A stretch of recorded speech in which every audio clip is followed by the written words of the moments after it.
Mutual फंडमध्ये 12% भेटतात असं कमलेश तुम्हाला सांगितलं होतं इन्व्हेस्टमेंट करण्याच्या आधी आणि आत्ता मला फक्त 2 वर्षापासून फक्त 1 किंवा 2% भेटत आहे, असा माझ्या क्लायंटचा फोन आला होता आणि तो मला सांगत होता, की माझी इन्व्हेस्टमेंट आता मी काढून घेतो. कारण की त्याच्याऐवजी मी जर एफ-डी मध्ये टाकली असती, तर मला 7% तरी ॲटलीस्ट भेटले असते.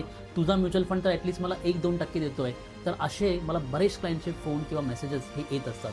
मला तुम्हाला त्या पर्स्पेक्टिव्हने सांगायचं आहे, त्या अनुषंगाने सांगायचं आहे, की म्युच्युअल फंड हा प्रॉडक्ट हा लाँग टर्मचा प्रॉडक्ट आहे. हा 1 वर्ष, 2 वर्ष, 3 वर्षाच्या अनुषंगाने नाही आहे. जर इक्विटी म्युच्युअल फंडामध्ये तुम्ही जर इन्व्हेस्टमेंट करत असाल तर.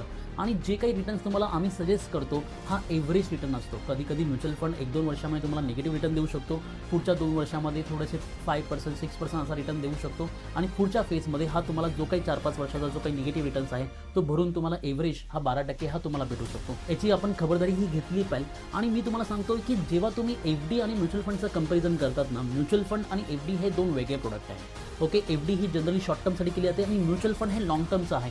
तुमचा वेल्थ क्रिएट करण्याचा गोल असेल, तुम्हाला चाइल्डचं एज्युकेशन करायचं असेल, रिटायरमेंट प्लॅनिंगसाठी असेल, तर हे 12%ची जी वेल्थ आहे, हे तुम्हाला तुमच्या ध्येयापर्यंत पोहोचवण्यासाठी हेल्प करणार आहे, की नाही की तुमची एफ-डीमधला 6-7%. तर त्यामुळे मी तुम्हाला सांगू इच्छितो, की तुम्ही तुमची जी एस-आय-पी थांबवण्याचा सुद्धा असा विचार करत असेल, जसं माझ्या क्लायंटने विचार केलेला आहे, तर तुम्ही असं करू नका. ही लाँग टर्मसाठी म्युच्युअल फंड हे तुमच्या गोलला अचीव्ह करण्यासाठी नक्की मदत करणार आहे. तर त्याचबरोबर तुम्हाला सुद्धा एस-आय-पी सुरू करायची असेल किंवा म्युच्युअल फंडामध्ये इन्व्हेस्टमेंट करायची असेल, तर मला जरूर संपर्क करा. माझ्या टीम तुमच्या शंकेचं निवारण करेल.